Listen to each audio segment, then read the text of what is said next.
আমার যে পোস্টারগুলো লাগানো হয় পরক্ষণে দেখা যাচ্ছে আজকে দিনে লাগাইছে, রাতে দেখা যায় পোস্টারগুলো থাকতেছে না। এবং পরে শুনতে পারি যে আমার ছবি নাকি ভালো হয়েছে, যার জন্য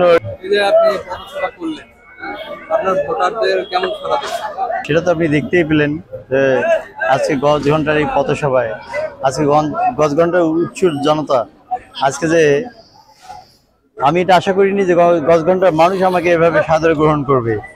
আমি গজ ঘন্টা বাসীর প্রতি আমি কৃতজ্ঞ যে আমাকে তারা এত সাদরে গ্রহণ করে, যে সারাটা গজ ঘন্টায় পড়ে গেছে আমার চিংড়ি মাছ মার খায়, অনেকে চিংড়ি না বলে ইসলা বলে শুরু করেছে।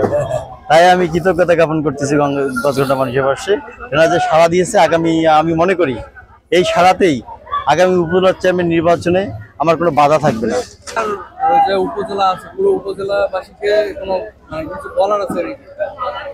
অবশ্যই আমি গঙ্গাছড়া উপজেলার বিভিন্ন প্রান্তরে হয়তো 9টি ইউনিয়নের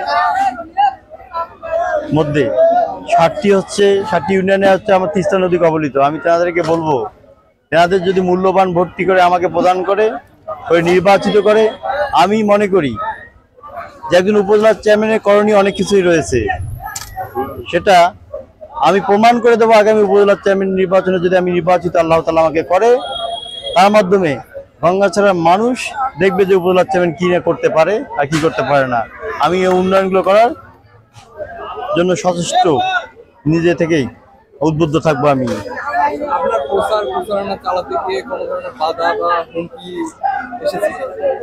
কেউ হুমকি দেয়নি, তবে আমার পোস্টারটা হচ্ছে, আমার যে পোস্টারগুলো লাগানো হয় পরক্ষণে দেখা যাচ্ছে আজকে দিনে লাগাইছে, রাতে দেখা যায় পোস্টারগুলো থাকতেছে না সব জায়গায়। এবং পরে শুনতে পারি যে আমার ছবি নাকি ভালো হয়েছে, যার জন্য ওই পোস্টারটা রাখা যাচ্ছে না। এটাই একটা বিষয়। তো পোস্টারটা কিন্তু আমার কিন্তু থাকতেছে না। আপনি দেখবেন যেখানেই যাবেন সবার পোস্টার আছে, কিন্তু আমার পোস্টার নেই। অথচ আমি পোস্টার সবচেয়ে বেশি মনে হচ্ছে সবাই, এই পোস্টার গুলো আমার থাকতেছে না। কিন্তু না, এটার জন্য আমি কাউকে কোনো অভিযোগ করবো না, কারণ যেটা আমি জানি দেখিনি কে করছে কাজ, হ্যাঁ, যার জন্য আমি কাউকে উদ্দেশ্য করে কোনো কথা বলতে চাই না। আমি সর্বোপরি উপজেলাবাসীকে